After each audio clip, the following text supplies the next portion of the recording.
Big ബോസിനകത്ത് നമ്മുടെ quality ചെക്കറായ ജിഷിനെ എടുത്തു കളഞ്ഞിട്ടുണ്ട്. അതുപോലെ ഓറഞ്ച് ഫാക്ടറിയുടെ ഉടമയായ നിവിനെ എടുത്തു മാറ്റിയിട്ടുണ്ട്. കാരണം ഇവർ രണ്ടുപേരും മോശമായിട്ട് പെർഫോമൻസ് ചെയ്തത്. അത് മാത്രമല്ല ക്വാളിറ്റി ചെക്കർമാരെ എടുത്തു കളയാനുള്ള അവസരം ഇന്ന് ബിഗ് ബോസിനകത്ത് വീട്ടിലുള്ളവർക്കായിരുന്നു കൊടുത്തിരുന്നത്.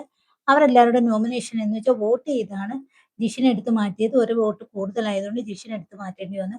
പിന്നെ പുതിയതായിട്ട് ഒരു ഫാക്ടറി ഇപ്പൊ തുടങ്ങിയിരിക്കുന്നത് അത് നമ്മുടെ മാംഗോ ഫാക്ടറിയാണ്. മാംഗോ ഫാക്ടറിയുടെ ഉടമയും വീട്ടുകാരെ തന്നെ തിരഞ്ഞെടുത്തത് നമ്മുടെ ഷാനവാസിനെയാണ്.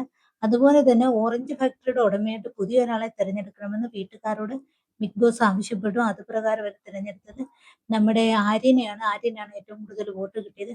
അങ്ങനെ പുതിയ ഫാക്ടറി തുടങ്ങുന്നു. മാംഗോ ഫാക്ടറിയും വരുന്നു. പുതിയ മാനേജറായിട്ട് നമ്മുടെ പിന്നെ ആര്യനും വരുന്നുണ്ട്. ബിഗ് ബോസിനകത്ത് ഇന്ന് നടന്നത് അതാണ്. അതിന് ക്വാളിറ്റി ചെക്കറായിട്ട് പുതിയതായിട്ട് തിരഞ്ഞെടുത്തിരിക്കുന്നത് സാബുമാനെയാണ്.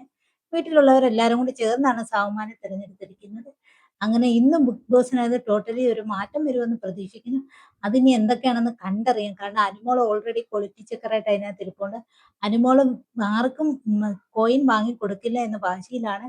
അതുകൊണ്ട് ചെറിയ ചെറിയ കാര്യങ്ങൾ പറഞ്ഞ് അനുമോള് പോലും എന്തുകൊണ്ട് ഈ ടാസ്കിനെ കൊണ്ടുപോയിക്കൊണ്ടിരിക്കുകയാണ്. അതുകൊണ്ട് ഇന്ന് മൊത്തത്തിൽ ഒരു അടിയൊക്കെ നടക്കുന്നതിന് നമ്മൾ പ്രൊമോയിൽ കാണുന്നുണ്ട്. അപ്പൊ ഇന്ന് നമ്മുടെ അനീഷുമായിട്ട് ഒരു വലിയൊരു അടിയും പ്രതീക്ഷിക്കാം. എങ്ങനെയാണ് ഇന്നത്തെ ഗെയിം കടന്നു പോകുന്നതെന്ന് നമുക്ക് നോക്കാം. ഇന്നും ഈ ഗെയിം അനുമോളാണ് കൊണ്ടുപോകുന്നതെന്ന് തോന്നുന്നു. ഇന്നലെ ഗെയിം മൊത്തത്തിൽ കൊണ്ടുപോയത് അനുമോളാണ്. ഇന്നും അനുമോളായിരിക്കാം ഈ ഗെയിം മൊത്തത്തിൽ കൊണ്ടുപോകാൻ പോകുന്നത്.